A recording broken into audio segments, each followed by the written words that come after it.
All right, welcome everybody. I am excited for this episode because I have a good friend of mine, Seth Hummel, here for an interview, and he is in my mind and in my realm, he is an expert entrepreneur. He has started and continues to run many businesses, has years of experience, and is a very qualified consultant for businesses.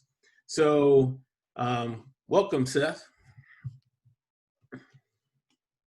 Hey, thanks, Chad. We've known each other for how long?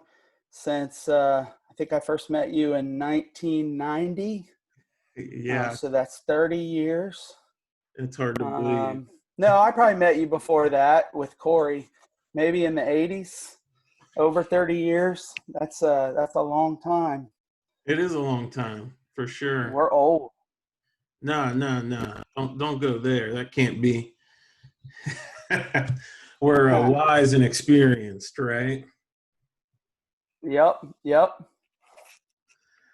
I like So, your questions, though. Chad sent me some questions, and that's always good to do when you're interviewing somebody, is to keep them, give them something to do to get ready for it. well, I wanted to have you on to talk primarily, tell your story related to Okay. entrepreneurship and share some key insights related to entrepreneurship because most of our audience is real estate investors looking to grow their business or get started. And oftentimes we look at real estate investing like an investor model as if it were passive, when in reality, it's much more like a small business model where we need to behave as an entrepreneur. We have to wear many hats. We have to be managing multiple people. And so, I was really excited to get you on and have that discussion about entrepreneurship. So, what Well, is I agree with you. I got a couple things to say before we get started. So, like, I was thinking about what you do yesterday to prepare for this interview, and I always think about things as a process flow of inputs, throughputs, and outputs, and who the customer is and who the supplier is. And in your world, you have your customer is the person that's renting or the person you're selling the house to, and your product is that inventory of homes that you have. Now you have various ways to get your suppliers. So this is just like any other business. You're trying to get people, not trying to get them to give you money, but you're trying to provide them a service or a product. And in this case, it's a service and a product. It's a home that works, that's up to code, and it has services that come with it. Some people in the real estate world that I've spoken to don't feel like they're in the service or product realm. They feel like they're in the, hey, they rent from us and they pay us rent, but it's a product and a service just like anything else. So this is a legitimate direct to consumer, business to consumer business. In some cases, you're business to business. It depends on who you're renting to, if it's a commercial space. But you have to look at it from a product and service standpoint. And I think that when people think, oh, I want to get into the flipping game, or I want to get into the buy houses and rent them game, that they think that it's set it and forget it. Like that old dude, Ron Popeil, who used to put those turkeys in those things. You put them in and you set them and then you forget about them until they're done. No, it's not as you well know, it's not a set it and forget it. yeah. So I'll let you ask your first question, but that's just my Well, 2 cents on the beginning of this. I think it's a great first point, really, that as an investor, you're providing a product and a service. And I think that really became even more pronounced with all the COVID regulations and all the changes, because people who weren't able to alter how they provided that service with their renters really kind of were left behind if they relied solely on personal interaction. So I think that's a great point. Yep. Um, but I wanted to start with you just, how did you, I know you have started many businesses over the years, still continue to run many and consult businesses. How did you get that entrepreneurial beginning, or how did it start? What's your story? Well, I think that it started, it's kind of in my blood. My mother's father, my grandpa, he was an entrepreneur. And, he worked from home. He had a home office, and he had an office because he was a real estate broker, and he did farm management.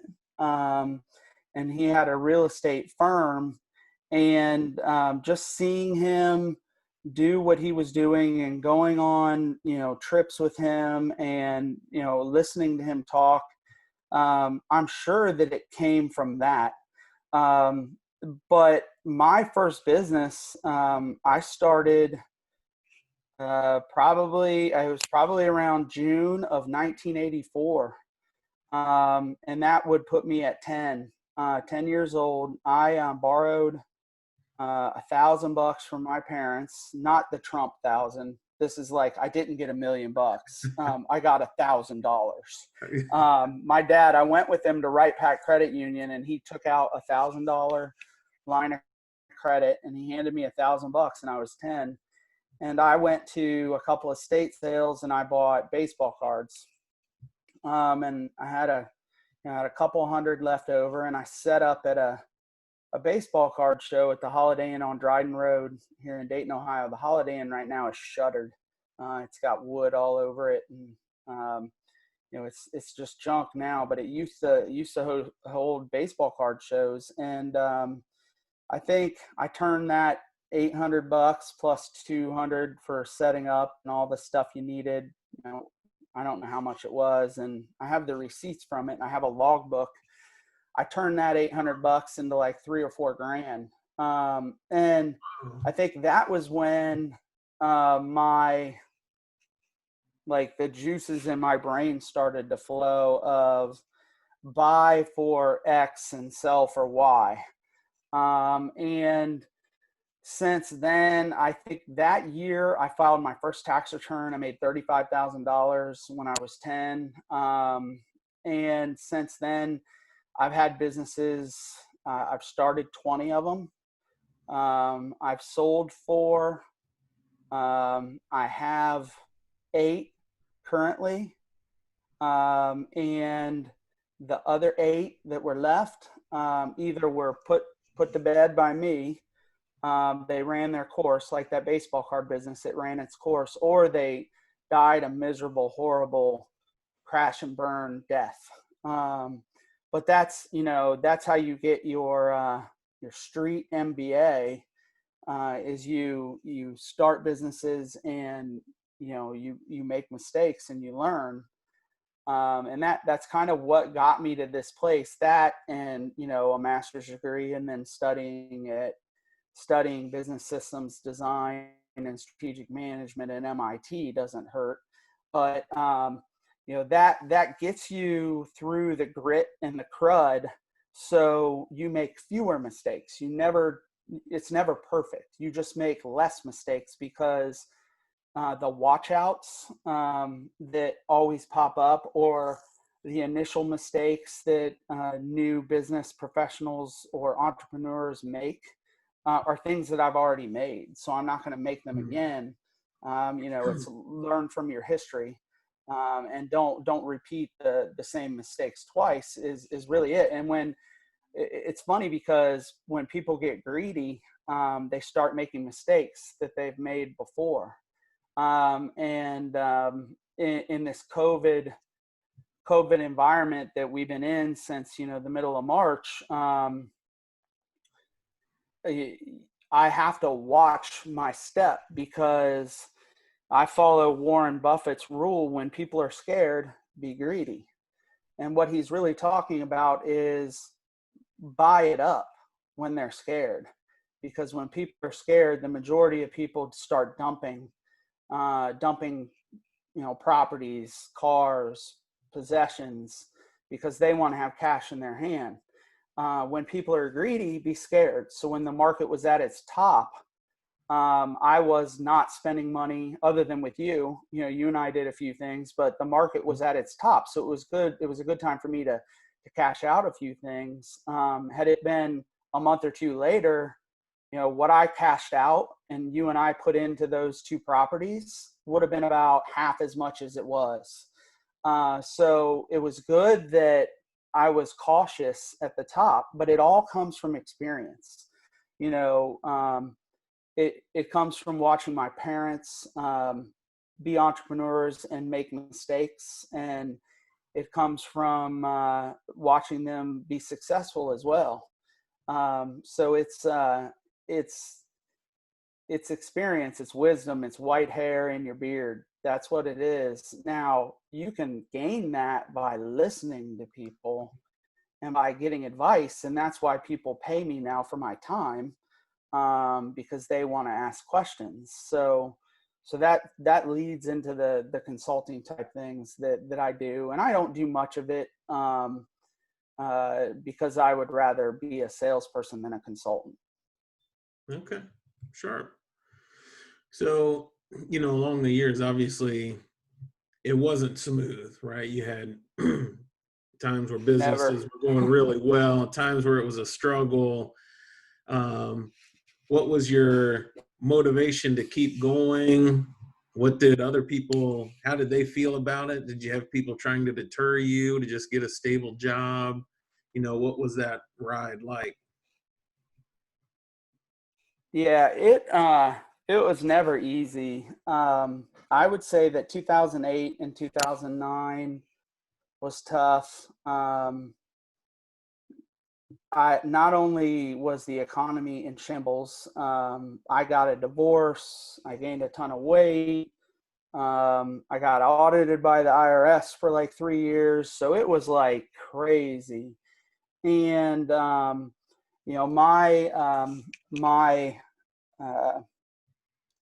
my focal point during the time when the phone wasn't ringing in 2008 and 2009 was to go back to the mattresses, to quote The Godfather, pull everything in, get rid of overhead, get rid of office space, pull everything into the house, and kind of re-engineer how I was going to sell, the area I was going to sell in.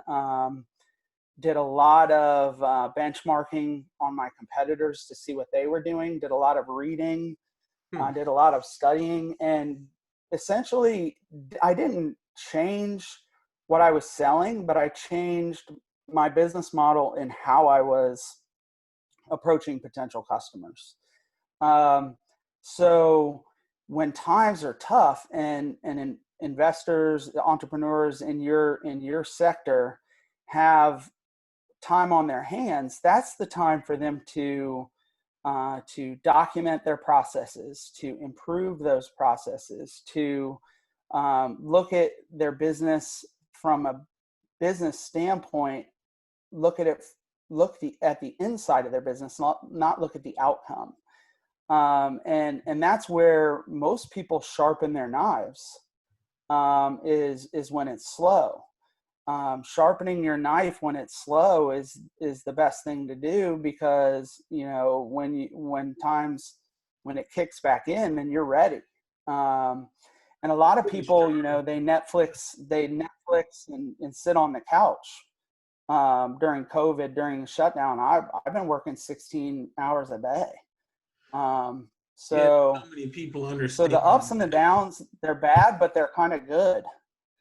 Go ahead. Yeah. Well, I was just saying, so many people, they understand and they recognize that sooner or later they need to work on their business and not in their business. But so often they say, well, I don't Right. have time, business, I'm just so busy, I'm trying to keep up.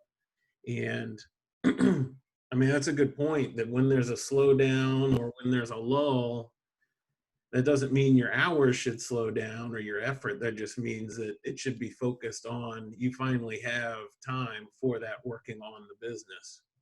So it's an opportunity. Right. And it's working smarter, not working harder. I mean, if you've got a process that takes you an hour to do, and you spend an hour or two fixing it, like on a Friday afternoon or a Saturday or whenever, and you shave 10 minutes off of that process. Let's say you take an hour to fix, to get some waste out of it and shave 10 minutes off of it. You're cash positive after you do it 6 times. I mean, your payback comes Yeah. within 6 times of doing it if you take 10 minutes off of it. And if you do that once a week for an entire year or for 2 years, by the end of those 1 or 2 years, you're going to have a really tightly run business that has processes that have been reviewed and improved constantly. So it's the mixture of being relentless, improving incrementally, knowing that it won't ever be perfect, and knowing that you can't rely on luck. So those 4 things, and I'll say them again: be relentless, improve incrementally, know that it won't ever be perfect, and try, and don't rely on luck. Inaction won't get you further ahead. Some people are just waiting for somebody to knock on the door and hand them $1 million. It's never going to happen. So sometimes people are lucky, but lucky is when you are prepared and at the right place in the right time and have the right cash and ability and knowledge to take advantage of a certain situation that's put in front of you. So that's what I mean by sharpening your knives, is getting those 4 things sharp. So when somebody comes to you and says, I've got a house that I need to sell for X, and you say, man, that's a fantastic deal. They need cash. I've got this cash ready. I have my processes ready. I have my business I've worked on, and I can totally take this deal and turn it into something that's positive for my company. Inaction doesn't get you that. It doesn't. So that's the way that I look at how I do my job. That's awesome. Because, especially the last year, it's been very hard to find deals, and there haven't been very many deals coming through, just because it's such a hot market. But if somebody's just starting, if they're still not looking at deals daily, they're not going to know when that good Right. deal does come through. They're not going to be able to jump on it and act right away. Or if they haven't been Right. looking into funding and lining up the funding beforehand, they won't be able to jump on that good deal that comes through. So I think that's a great point, is lining it all up beforehand, doing the preparation, making good use of the time. That's great. What were the 4 things again? Be relentless. So it's be relentless, and that's relentless focus on the customer, and relentless action. I've gotten like 10 phone calls while we've been on this. Relentless focus on your customer, and relentless in your drive to move forward. Improve incrementally. So we've used something called micro improvements, where you're not making wholesale changes. Like adding a new piece of software isn't going to make you better. It's just going to make your bad processes more efficient. You're still going to make the same mistakes. So you've got to improve incrementally. It's not going to be perfect the first time you do it, is the third one. It's never going to be where you want it. If you have an ideal place for your business, you have to realize that even if you catch that ideal, your mind will move you past that and want more. So you have to realize that it's never going to be perfect. And that also goes with goal setting. You should have daily, weekly, monthly, and annual goals, because perfection is you meeting your goals. Perfection isn't what you see in your mind, as far as the attainment. I've attained the highest mountain. And then the last one is you can't rely on luck. And that really focuses on inaction, and you have to be taking action, and you have to be at the right place in the right time to make things lucky for you, instead of just relying on somebody to just walk up and hand you something. And we're at that age now, and we both have kids where we're trying to instill in those kids that you have to work hard to get what you want. It's not going to be handed to you. And it's Yeah. hard because they're your kids and you want to give them things, but they also need to learn that, mistakes have consequences. And if you're not working hard, you're not going to get it. And that's the same thing in business. You have to be able to work hard. You reap what you sow, and there's no Yep. way around that. Yep. So, Exactly. yeah, there were a couple of those that really stood out to me. One, your business is never perfect. I know I struggled for a long period where I just kept saying, well, I'll be happy when I get to this point in the business. And it was just like I was just struggling through it and frustrated that I wasn't at this end destination that I Mm-hmm. envisioned. And I can definitely relate to, I would have been a lot more content if I just accepted the progress Mm-hmm. along the way, knowing I would get there. And when I got there, I would want more. And then Yep. that was just a stepping stone. So I To think it's a to great, make $1 million, you got to make $1 first. And I'm not going to classify all millennials like this, but there is a generation of people, and they're in every generation, that the moment they're born, they expect to be a vice president and have a salary of X and have perks of X. Well, no, that's not how it works. Like, if you want that, you've got to either build it yourself or you have to work your way into that. So you're going to have to get that first dollar, which doesn't seem like much, in order for you to get to the millionth or the 10 millionth dollar. And it's going to feel like a small deal, but it's not, because it's building you towards what you need. I tell people all the time from a sales perspective is every no gets you closer to a yes. And that's statistically, uh, it's not proven. It's just a fact. You have so many yeses you can get, and the faster you get to a no with somebody, the less time you waste, and the faster you get to that person that's going to say yes. So it's action and, proving that you can be there and building your way up that gets you to where you want to be. And I'm the same way as you. I'm not ever really content with where my businesses are. I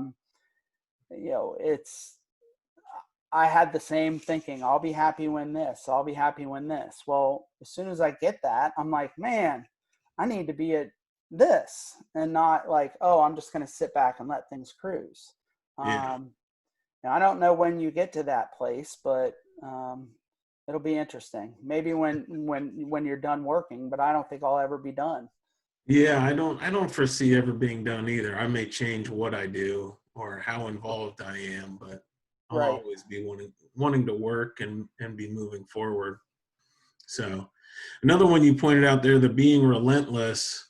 I know, at least in my journey as an entrepreneur and an investor, it's kind of a solitary act, you know, Right. that everybody I'm involved with really is looking to me to keep them going, or they're working individually. Do you know any tips for how to stay motivated or how to stay driven, um, and not ebb Yeah. and flow? I think it goes to your why. What is your why? Uh, Motivation is, it's either internal or external, and I don't respond to external motivation. I didn't respond to our coaches when we played football together when they would yell at us, and I'm not going to respond to people jumping on me now. I'm a terrible employee. I'll be the first person to say that. I'm with Um, you. so Unemployed. it's all, yeah, it's internally driven, and it goes to your core. My why is my family and the security that we have and the lifestyle that we have, and my peace, my faith. Like, my why is all wrapped up in a ball like that. And that is the power, is when you understand your core and your why, your motivation should be endless. That tied to goals, if you set attainable goals, not unattainable goals, then your why should be able to drive you towards those goals. So I think that motivation is tied to goals and your why. That's So awesome. it really depends on where you're coming from. If your why is to make tons of money, then your goals and your motivation have to be aligned, and you have to get in at some point. You have to get in a faster lane than people that are driven to build long-term, slow growth success. If you're in a quick hit it and move on mindset, your why, your motivation, your goals are going to be different. So aligning myself with people that have the same approach to why that I do is another part of staying motivated. And it is, a lone wolf lifestyle where, you're in your office, you're typically by yourself. The kids come in and out. I have meals with my family. On it, we eat dinner at 5 o'clock every day. We eat lunch around noon. Like it is a lone wolf lifestyle. And if you don't create systems for yourself, if you don't find people that are other lone wolves that you can bounce things off of, if you don't create synergies, it's going to be lonely. So you've got to really hone that why. Yeah, I think that's awesome. So for anybody struggling with the motivation or feeling in a slump, I'd say buckle down. Know why you're doing it, why you started. Remind yourself of what the reward is, because there are many rewards. Just like you talked about, time with family and getting to eat meals with family. And I think that's awesome. I know for me, another key thing, like when you were talking about goals, for a while I was doing short-term goals to really push myself to try and crank it out quick. And when I would hit them, a lot of times I'd hit a slump because I had reached my goals. Mm-hmm. It was like I let down. And now I'm trying to always have goals beyond the short-term goals, so I don't ever get to that point where I'm not sure, what I'm working towards anymore. I'm always trying to have something further out ahead to keep working towards. So And all another, my short, go ahead. oh, I was going to say another key point that you brought up was networking and just being around other Yeah, entrepreneurs, other people in the same struggle. That's been huge for me over the years because, not everybody can relate to the struggles of an entrepreneur. And so just, getting right. somebody's insights and sharing what's going on is great encouragement. So, All my short-term goals are process driven. They're not financial. So short-term goals for me are sales meetings, sales calls, quotes sent out, quotes closed, micro improvements completed. They're not X amount of dollars. They're all they're functional processes that I am looking to determine. I determine what metrics I want on them, like how many meetings I want a week, how many micro improvements I want to do in a week, how many quotes I want to be able to put out, how fast I'm going to put out the proposals, how many I want to close. The long-term goals are the financial goals. Those are the metrics that come out of the short-term goals. So I don't ever really feel it's a two-edged sword, because you don't ever feel attainment in the long-term stuff, because you always are, whenever you measure it, you're resetting it for the next year. But I feel attainment in the short-term stuff. It's almost like if you said to the two of us, if somebody said, here are 1 million bricks, I want you guys to build an 8-foot high brick wall that's a mile long, are we going to not feel satisfied until it's done, or are we going to feel satisfied daily because we can look at where we started and look at what we've attained? So the long-term goal is the mile-long, 8-foot high wall. The short-term goal is, oh, we went from over there to here, and this is how many bricks we did today, and this is how many rows we did. So it's almost a matter of perspective, and changing your perspective into how you look at what you do.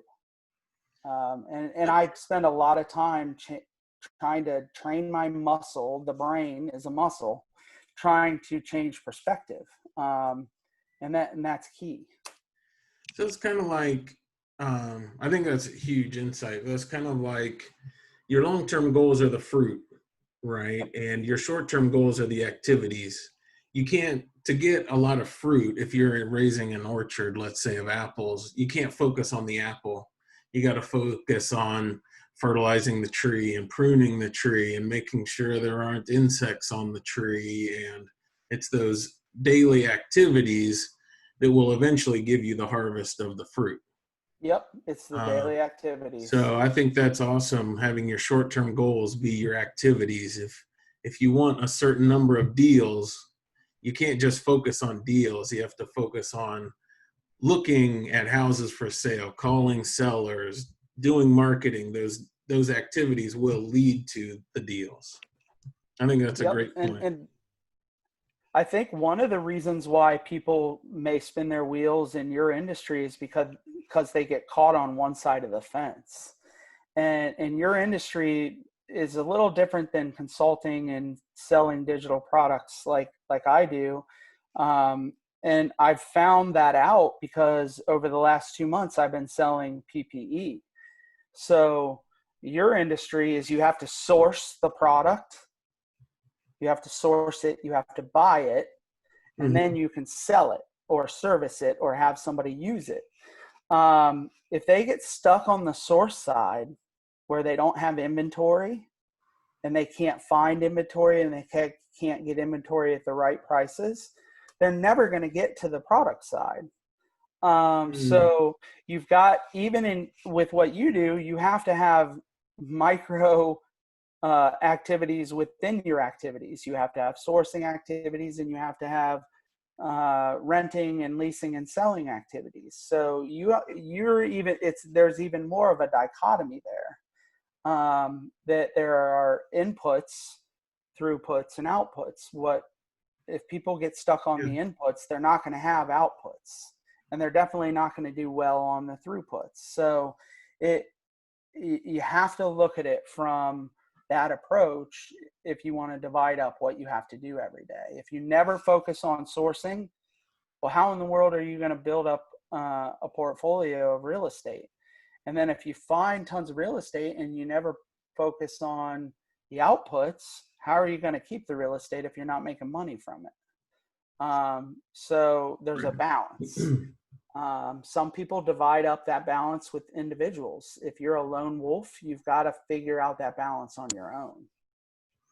Yeah, that's a good point. If you're really good at the inputs and building the portfolio, but not good with the output, you could hire a property manager.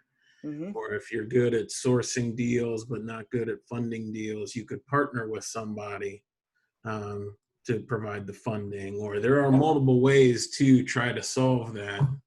But one way or another, you have to be able to handle both the input and the output for it to be successful. So that's sharp. So what you said you're focused right now mainly on PPE. What opportunities are you working on forward? It's kind of wound down. So I started the PPE sales side on March 15th. So it's been about 2.5 months. I've done about 7 million in revenue, and netted a good amount, under $1 million, but more than a couple nickels. It's slowing down as it just is following. If you look at the statistics for the coronavirus, the market almost follows that, and you have to watch trends. Sourcing has been an experience because there are people out there that are con men and have been duping hospitals, states, even the federal government into paying for something that doesn't exist. So that's been interesting. And getting the deals getting the people who need it isn't hard. It's finding it at the price you can buy it at that's hard. It's just like it'd be just like if like let's say Google decided to put their headquarters, their second headquarters in Dayton, Ohio. And that means you would have about probably 100,000 people that needed a place to live.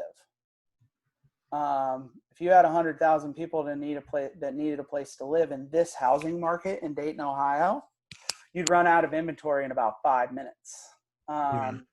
So finding the people that need it is the easy side. Finding real sources that are stateside and you don't have to import. And like I have containers hitting Long Beach today that were sold a month ago. We imported them from China, but a month isn't doable in this environment. So finding, things on the ground is where it needs to be. So it's just like the real estate market. If it's out of balance, there's either more inventory than there are people, or there's either more people than there is inventory. It's the same thing as finding that balance. Sure. In the opportunities in the imbalance. Mm-hmm. It's in the imbalance. And this, from the first shelter in place until now, there has been, and I don't mean from a bad standpoint, I don't mean price gouging, I don't mean anything like that. In multiple industries, there's been so much opportunity that if you did not use this time to either make an adjacency move in your business or learn a new skill, or even if you're super entrepreneurial, like I am, take the time to basically set up a medical supply business. Like if you didn't do something that drove you forward, then you missed the boat, because, there's tons of opportunity right now in any side of the industry. You could have taken the time just to make digital products. And then when things start to get humming again, you have a whole suite of things that you can use. So pivoting was the name of the game for a while. And I've started referring to it as adjacency moves, because pivot became kind of a cliche word for COVID. But adjacency moves is understanding what your core is and then moving to add to your core and see if it's going to work. That's where I've been in the last 2.5 months, is basically sitting in this chair on the phone. And this just now it's 1, 2, 3, 4, 5, 6, 7, 8 texts and 5 phone calls since we've been on for 44 minutes. So it's it's a fast.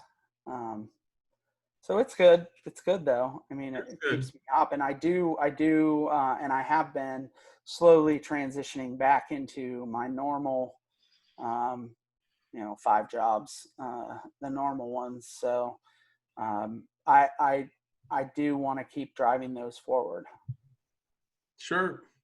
Well, I appreciate you taking the time to talk with me and share the information. I think, man, the amount of actionable information and from this 40 minutes has been awesome. So I really appreciate your insights. Yeah, no problem. I'd love to do it again sometime.